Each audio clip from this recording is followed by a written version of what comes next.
Então, pessoal, tô gravando essa aula na sexta para publicar amanhã no sábado. E nós estamos ainda no capítulo 24, estudando potencial elétrico. E hoje nós vamos concluir esse capítulo. Eu vou falar de 4 tópicos e aí a gente vai concluir. Falar sobre o potencial gerado pelo disco carregado ainda, como parte do cálculo do potencial para distribuições contínuas de carga. Depois vou falar como a gente pode calcular o campo elétrico a partir do potencial. Eu já mencionei isso, mas vou resolver alguns exemplos em relação a isso. Depois a gente fala sobre a energia potencial de um sistema de partículas, né? Porque potencial e energia são diferentes, então é preciso fazer esse comentário. E para concluir, vou falar sobre o potencial de um condutor. Já estudamos o campo elétrico em um condutor carregado, mas é interessante discutir também como fica o potencial nesse mesmo sistema. Bom, o potencial gerado pelo disco é uma configuração igual a esse desenho aqui. Então a gente tem um disco que tem um raio R maiúsculo aqui, e nós vamos calcular o campo elétrico gerado por esse disco aqui no ponto P. Vai ser um campo elétrico E. E vamos calcular esse campo elétrico só nesse ponto que está perpendicular ao centro do disco, porque esse daí é mais fácil de calcular. Então a gente parte da fórmula do potencial para uma distribuição de cargas, que é essa daqui. O potencial é 1 sobre 4π ε0 integral de dq sobre r. Nesse caso, como a gente tem uma distribuição superficial, ou seja, em 2 dimensões,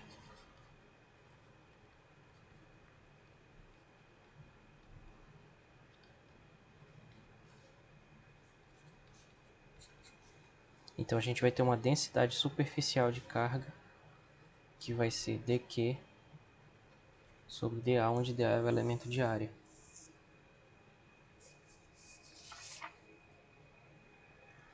Então, com isso a gente obtém o dq. O elemento de carga vai ser a densidade superficial de carga vezes o elemento de área dA. E esse elemento de área dA é essa região laranja aqui do disco, né? Porque ela é um pequeno anel retirado desse disco numa certa posição R'. Então a gente pode aproximar a área desse anel da seguinte maneira, como se a gente pudesse esticar ele e virar uma barra, né? Então essa barra vai ter uma espessura dr', como indica a figura, vai ter um tamanho R', na verdade, vai ter um tamanho 2π vezes R', né? Porque a gente já pode aproximar esse anel por um círculo de raio R'. Então essa área vai ser, na verdade, 2π R' vezes dr', né? E outra coisa que a gente precisa notar é como relacionar esse R, que é a distância entre o ponto P e o anel, como relacionar isso com as grandezas Z, que é a altura onde a gente vai calcular o campo, e R', que é o raio do anel. Então é simples porque é um triângulo retângulo, que está aí na figura, mais ou menos assim. Fora de proporção é mais ou menos assim.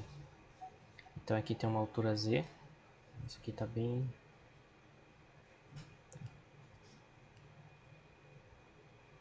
Uma altura Z, hipotenusa R, aqui o cateto R''.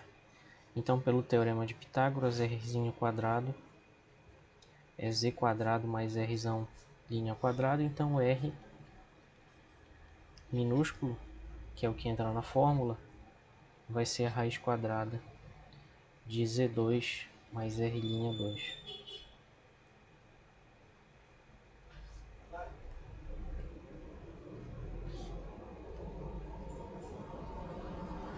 Certo?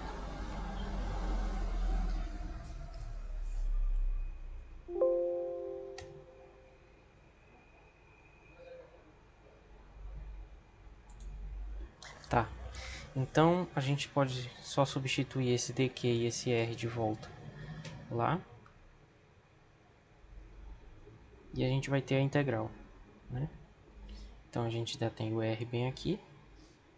A gente já tem o dq bem aqui. E a gente tem o potencial bem aqui. Então vamos substituir esse dq e esse r lá na fórmula do potencial. Fazendo isso, vai ficar V igual a 1 sobre 4π epsilon zero, integral de dq,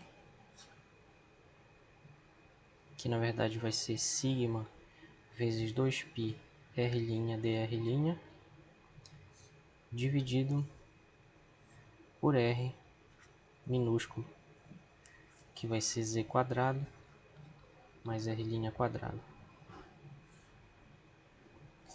Bom, então tudo que a gente precisa fazer agora é resolver essa integral.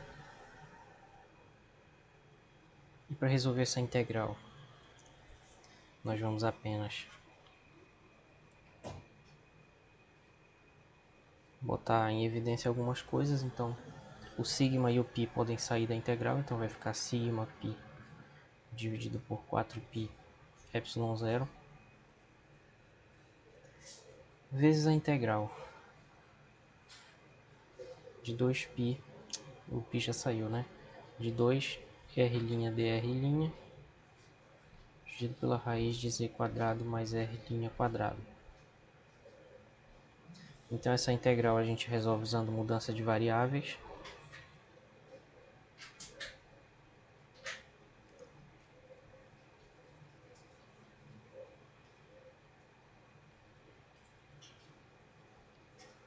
A gente pode dar o nome que quiser. Eu vou chamar dessa variável de u, que vai ser z quadrado mais r' quadrado.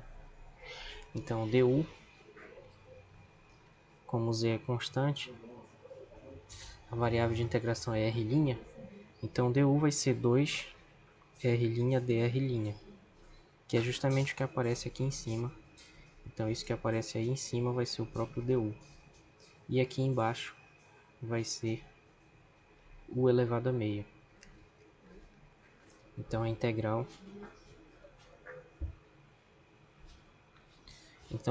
fica v igual a sigma, e esse π cancela aqui. Esse π cancela com esse.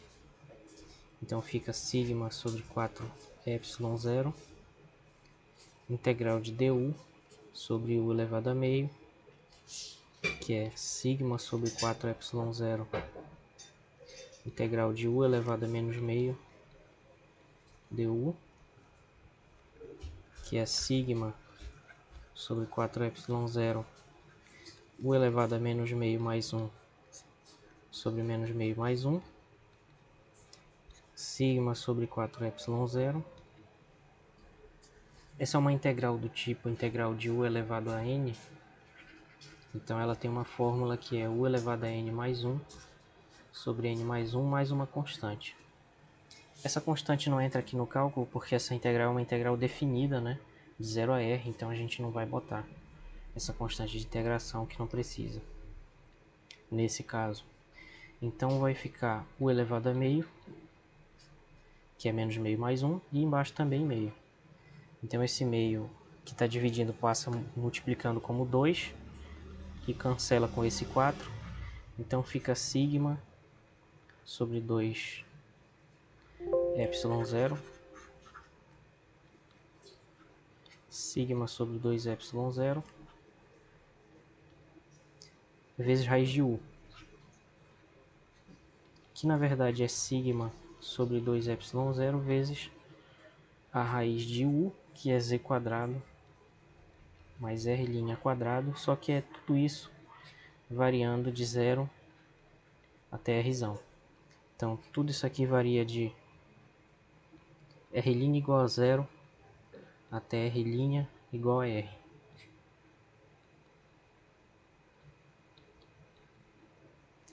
E aqui também.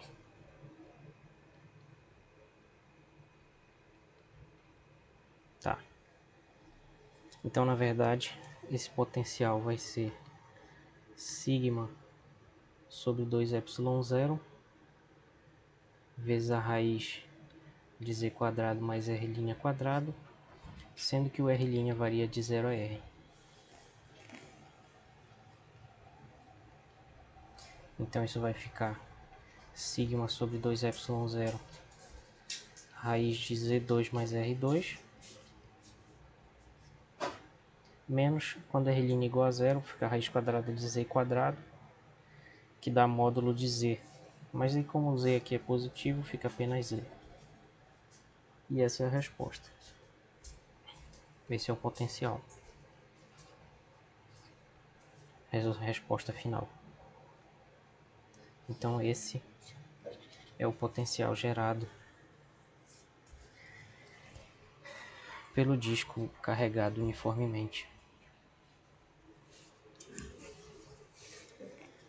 Bom, sobre o campo elétrico calculado a partir do potencial, nós já vimos essa fórmula bem aqui, que diz que o campo é menos a derivada do potencial. Já discutimos isso um pouco.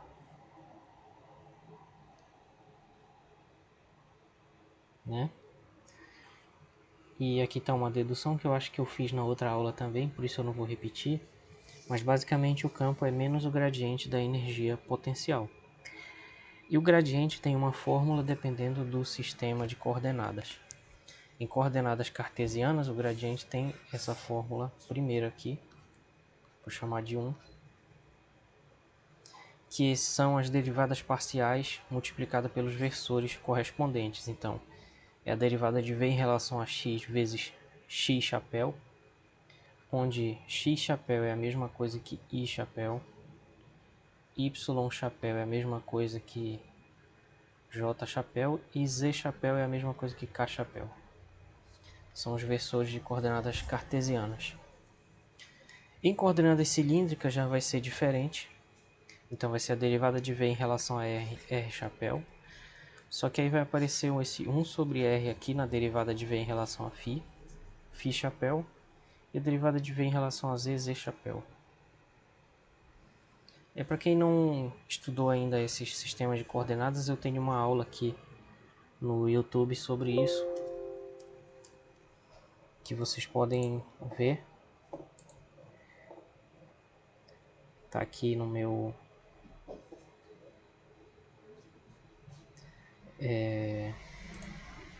canal aqui, que foi para outra turma, a turma de mecânica dos meios contínuos, logo no início. Então essa aula bem aqui, eu já vou mostrar, coordenadas cartesianas e cilíndricas e coordenadas esféricas. Essa aula 3 e a aula 4 aqui, dessa turma de mecânica dos meios contínuos. Essas duas aulas eu falo sobre esses sistemas de coordenadas, quem tiver interesse. Aqui a gente só vai precisar realmente dessas três fórmulas, né? Então, basicamente, em coordenadas cartesianas vai ser essa fórmula 1, cilíndrica a fórmula 2 e esférica a fórmula 3, que já vai ser bem diferente das outras duas.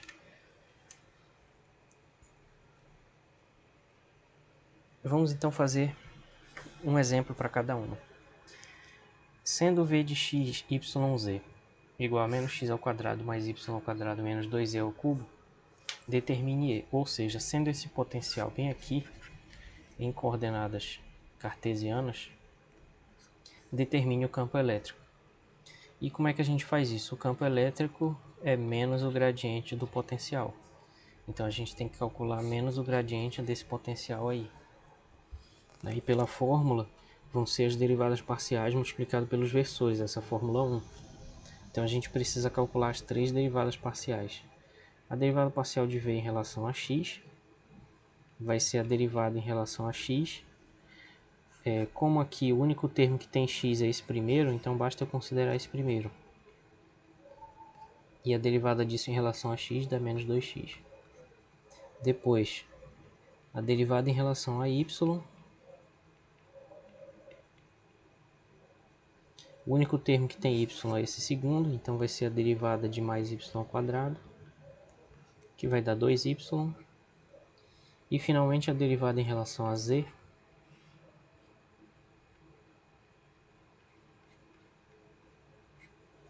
desse último termo, que é o único que tem z, menos 2z ao cubo, vai ficar menos 6z ao quadrado. Então o gradiente da fórmula, né, vai ser essa combinação, mas o que interessa é o campo, que é menos esse gradiente. Então o campo vai ser menos, o primeiro termo vai ficar mais 2x, x chapéu, menos o segundo termo fica menos 2y, y chapéu, menos o último termo, esse menos que eu estou falando é esse aqui da fórmula, tá? Então fica mais 6z ao quadrado, z chapéu. E esse é o gradiente, esse é o campo elétrico associado àquele gradiente lá. Em coordenadas cilíndricas vai ser bem parecido, só que a fórmula vai mudar. Então o campo continua sendo menos o gradiente, o que vai mudar é a fórmula para calcular esse gradiente. Então lá vai ter a derivada de v em relação a r, que nesse caso o único termo que vai depender de r é o último. Então fica a derivada de u0 r2, que é a mesma coisa que u0, que é uma constante, esqueci de dizer, né? Deixa eu só anotar aqui, né? Onde v0 e u0 são constantes.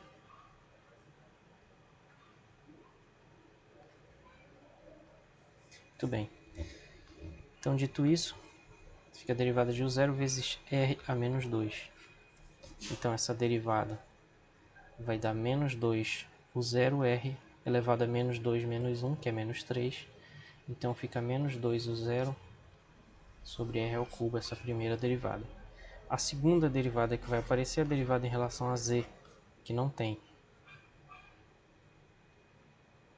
Então, vamos deixar por último, já que ela é trivial. Então, a derivada em relação a φ, o único termo que tem φ é o primeiro.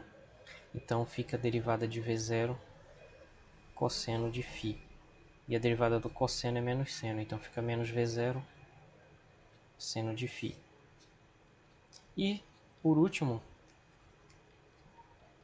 a derivada do potencial em relação a z é zero, porque não tem uma dependência explícita aqui. Não tem z aparecendo aqui no potencial, só tem φ e r.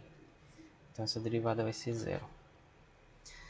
Desse modo, o campo elétrico vai ser pela fórmula menos, vamos ver a fórmula, menos dv dr r chapéu,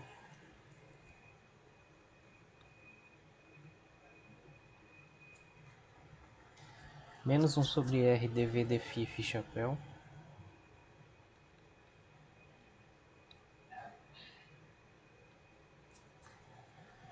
menos dv dz z chapéu.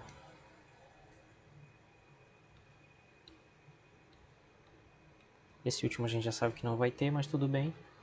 Então o potencial fica menos a derivada em relação a r, vai ficar menos esse termo. Então fica 2u0. Não dá para escrever aqui. Então fica 2u0 sobre r ao cubo, menos 1 sobre r, vezes a derivada em relação a φ, que é essa aqui. Então vai ficar, na verdade, mais v0. Aqui eu esqueci do r chapéu. v0 seno de φ sobre r, o r da fórmula aqui, φ chapéu. E o último termo não tem, porque a derivada deu zero. Então esse aqui é o campo elétrico associado a esse potencial dado. Esse campo aqui em coordenadas esféricas vai ser mais fácil de calcular do que parece, que apesar da fórmula das coordenadas esféricas ser grande, nesse exemplo o potencial só depende de R, de tal modo que a gente só vai precisar desse primeiro termo aqui. Então nesse caso particular, a gente vai ter derivada de V em relação a θ igual a zero, e também derivada de V em relação a φ também igual a zero, né? Mas a gente vai calcular a derivada em relação a R. Então a derivada de V em relação a R vai ser a constante que não influencia na derivada. Desse ponto de vista, a carga também é constante, vezes a derivada em relação a R de 1 sobre R, que é R a menos 1. Então essa derivada vai ser menos Q sobre 4πε0. Derivada de R a menos 1 é menos, que eu já botei aqui na frente, vezes R a menos 2.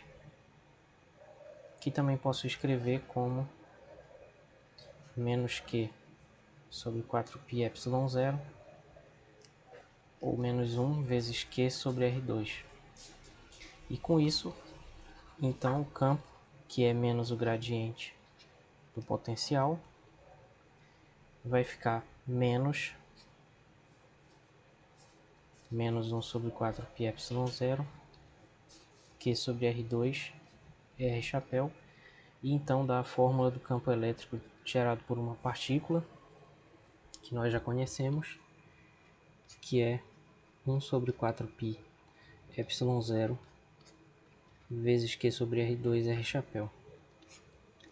Bom, então isso conclui esses três exemplos sobre cálculo do campo elétrico a partir do potencial.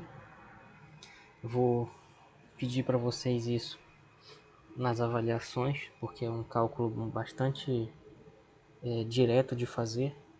É só jogar na fórmula. Então não existe nenhuma, digamos assim, dificuldade maior além dessa do cálculo, né?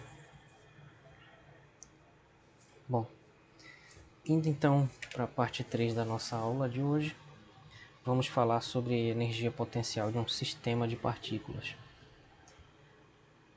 Nós definimos antes a energia potencial a partir do trabalho,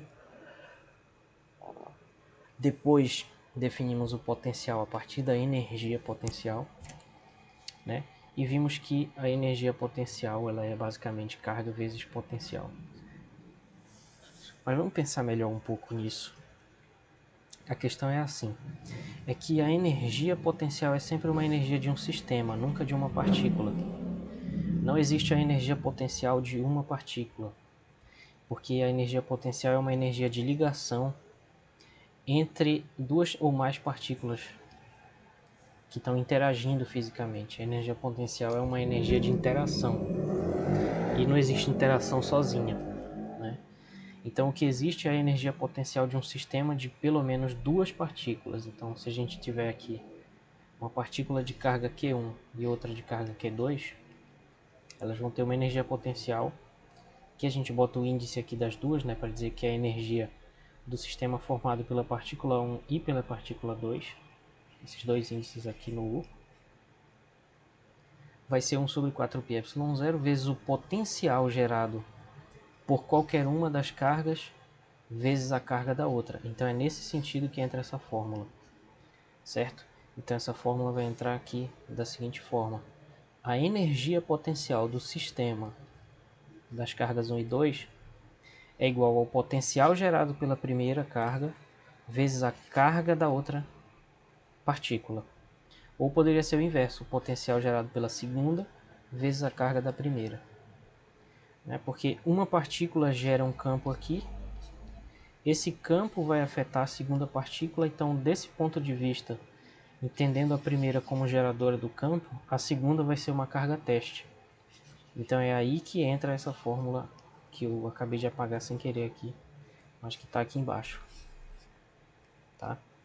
Então é interessante, é importante ter essa distinção. Outra distinção é em relação à unidade. A energia potencial é obviamente uma energia, então tem unidade de energia, no SI seria joule, enquanto que o potencial é o volt, que é joule por coulomb. Ou seja, energia sobre carga, energia por unidade de carga. Já discutimos isso, eu vou tirar daqui. Se forem 3 partículas, a situação fica um pouco mais complicada, porque sendo a energia potencial uma energia de interação, se tiverem 3 partículas, existem na verdade 3 interações.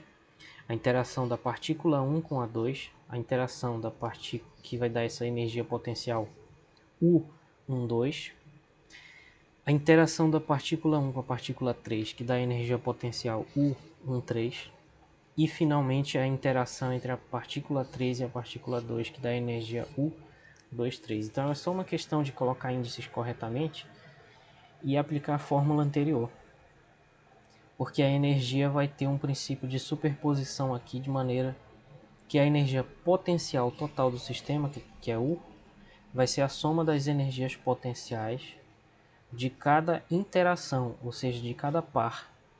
Então, nesse caso, a interação da primeira com a segunda, interação da segunda com a terceira e da terceira com a primeira.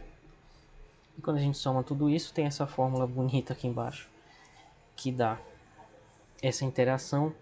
Eu não vou pedir para vocês calcularem isso, porque isso geralmente é mais para um curso específico de eletromagnetismo, que tem, por exemplo, na física ou na engenharia elétrica, né?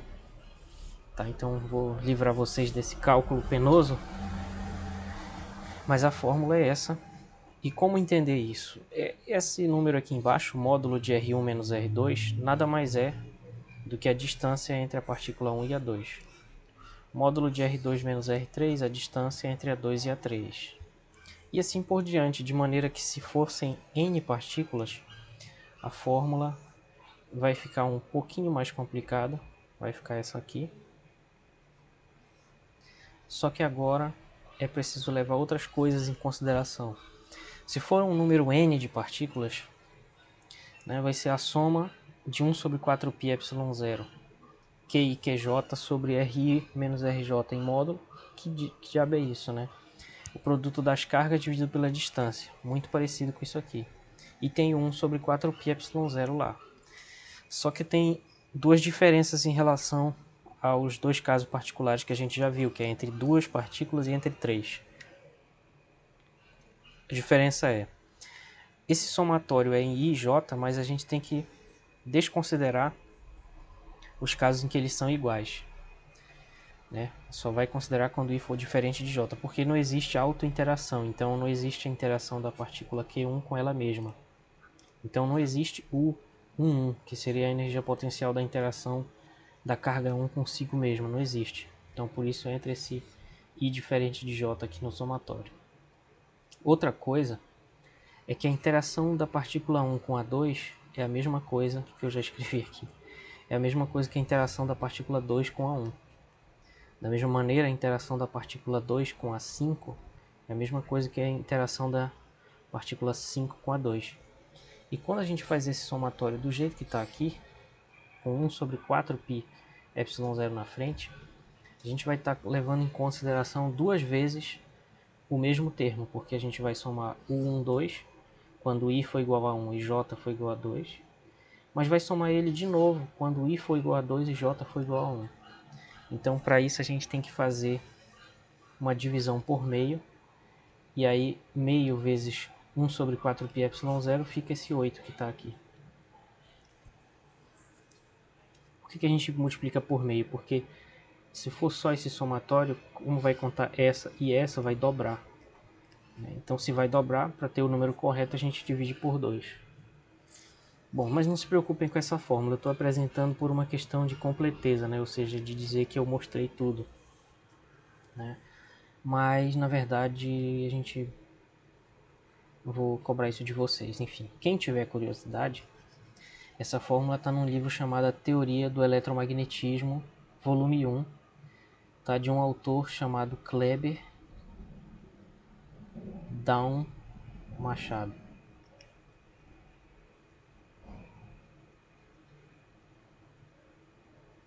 Que é praticamente a Bíblia do eletromagnetismo em português. Tem tudo lá, é um livro que tem mais de 3.000 páginas, na verdade, são 3 volumes. Fica a dica para quem gostar muito de eletromagnetismo.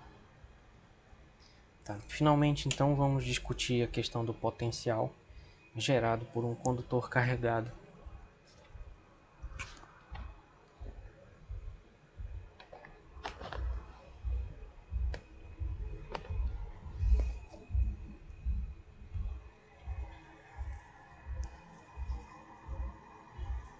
Eu acabei duplicando aqui sem querer o slide. Então, o potencial gerado por um condutor carregado vai acontecer o seguinte: uma carga em excesso colocada em um condutor se distribui na superfície dele de tal forma que o potencial é o mesmo em todos os pontos do condutor, tanto na superfície como no interior. E isso acontece mesmo que o condutor tenha uma cavidade interna e mesmo que a cavidade interna contenha uma carga elétrica. Isso daqui é uma consequência e uma adaptação do que nós já vimos para o campo elétrico num condutor. Tá? Só que o potencial é como se fosse uma integral do campo. Né? Então, se o campo é zero no interior do condutor, nós vimos isso, se tiver um condutor aqui, o campo é igual a zero dentro do condutor. Como o potencial é, na verdade, menos uma integral do campo, se o campo é zero num ponto, o potencial não vai ser zero, porque ele é uma integral, então vai ser constante. Né? E por uma questão de continuidade do potencial, isso aqui seria de menos infinito até uma certa posição. Por uma questão de continuidade, se ele é constante dentro, ele precisa ter esse mesmo valor na superfície. Logo, ele tem o mesmo valor em todos os pontos da superfície do interior. É constante. E a gente pode representar isso através de um gráfico. Por exemplo, aqui, para o caso de uma esfera carregada. Então, imaginem essa esfera carregada aqui de raio R. Ela é condutora, porque ela é metálica, né? Mas ela é oca, digamos assim. Poderia ser também maciça. Vamos supor que ela seja maciça, que provavelmente não é o caso, mas é só uma ilustração. Vamos supor que ela seja maciça, aqui tem um raio R. Então, o campo elétrico gerado por ela, nós sabemos que é como se fosse o de uma partícula pontual. Discutimos isso quando eu falei de lei de Gauss. Porém, o campo elétrico no interior vai ser zero, porque pelo fato dela ser um condutor, nós vimos também, como uma consequência da lei de Gauss, que o campo elétrico vai ser nulo no interior dos condutores. Só que o potencial vai ser uma integral disso. Então, o potencial do lado de fora, ou seja, quando o raio é maior que o raio da esfera, vai ser esse aqui, que é o potencial como se toda a carga tivesse concentrada aqui no centro, como se toda a carga tivesse concentrada bem aqui no meio, né, que é essa expressão aqui. Porém, como ela tem que ser constante no interior e tem ter o mesmo valor na superfície, então para qualquer ponto dentro da esfera ou na sua superfície, esqueci de botar o igual aqui, mas é menor do que o igual, vai ser esse valor aqui, 1 sobre 4πε0 Qzão sobre R, que é um valor constante. E como eu já disse, isso tem a ver com a continuidade do potencial. Porque o que acontece é que como o campo é menos a derivada do potencial, eu vou entrar aqui numa curiosidade matemática, talvez seja para vocês, então talvez seja só uma curiosidade. Como o potencial está aqui sendo derivado, isso significa que matematicamente a energia potencial é uma função diferenciável, né? E tem um teorema lá do cálculo, nesse caso do cálculo em 3 dimensões, que diz que toda função diferenciável é contínua. Isso é uma exigência. Na verdade, isso não é exatamente uma consequência só dessa fórmula, mas uma consequência do que a gente espera que a função seja. Então, por ela ser contínua, existe essa transição suave de valores do interior para a borda, né? Então veja que o campo aqui ele tem um salto, ele é nulo dentro da esfera, aqui nesse gráfico da direita embaixo, o campo é nulo dentro da esfera, né, até chegar aqui no valor do raio, depois ele salta para esse valor aqui e desce. E o mesmo não acontece com o potencial é contínuo, ele vem suave aqui, sendo constante, isso aqui é o raio da esfera. Ele vem sendo constante desde o centro até a borda e depois ele começa a cair também continuamente, tá? Então existe essa característica dos condutores. E ela tem uma consequência interessante, que é a chamada gaiola de Faraday. Qualquer coisa que estiver dentro do condutor não vai sofrer uma diferença de potencial, justamente porque o potencial em qualquer ponto do condutor vai ser o mesmo. Isso significa que se um raio passar por um carro, pelo fato do carro ser um condutor e do raio gerar um excesso de carga, esse slide aqui, baseado na lei de Gauss e na definição de potencial elétrico, nos garante que a carga vai se distribuir uniformemente pelo condutor de tal modo que o potencial em qualquer ponto desse carro vai ser o mesmo.